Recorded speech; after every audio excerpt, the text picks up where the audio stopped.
Assalamualaikum warahmatullahi wabarakatuh. Salam sejahtera. Perkenalkan, saya Asmi Rasid dengan NPM 2303-1032.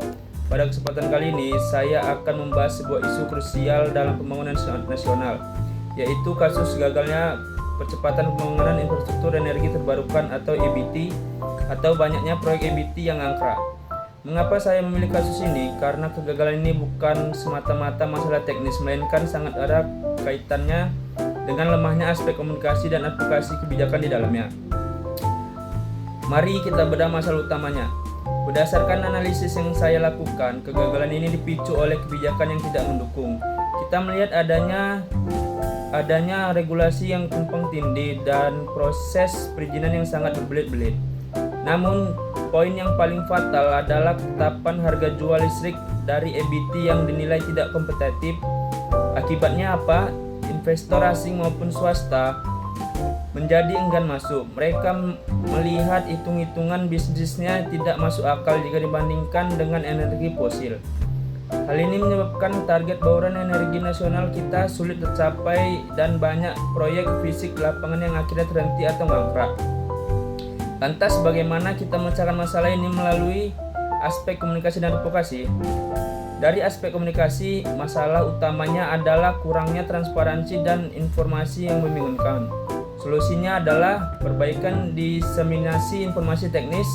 Pemerintahan perlu membuat dokumen regulasi yang mudah diakses, misalnya menerbitkan panduan investasi EBT Indonesia dalam dua bahasa.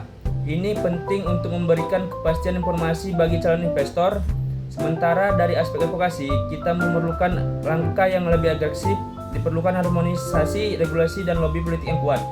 Fokus advokasi harus pada kebijakan investasi fiskal dan penetapan harga jual listrik atau fed-in tarif. Kita perlu melobi pemangku kebijakan seperti Kementerian Keuangan dan DPR agar menetapkan harga jual listrik EBT yang lebih menarik dan kompetitif bagi pengembangan dibandingkan harga batubara. Dampak jika strategi komunikasi dan advokasi ini gagal dilakukan, dampak sangat serius. Yang pertama yaitu target bauran energi nasional tidak akan tercapai, yang artinya kita akan terus berganti pada energi fosil yang polutif. Kedua, terjadinya hilangnya kepercayaan investor, modal akan lari ke negara lain yang regulasinya lebih pasti. Dan yang ketiga, potensi konflik sosial. Masyarakat lokal seringkali menolak proyek karena merasa tidak dilibatkan dan minimnya transparansi pembebasan lahan. Sebagian kesimpulannya, percepatan EBT tidak bisa hanya mengandalkan teknologi, tetapi butuh political will yang didorong, strategi komunikasi yang transparansi, dan advokasi kebijakan yang tepat atau sasaran yang lebih tepat.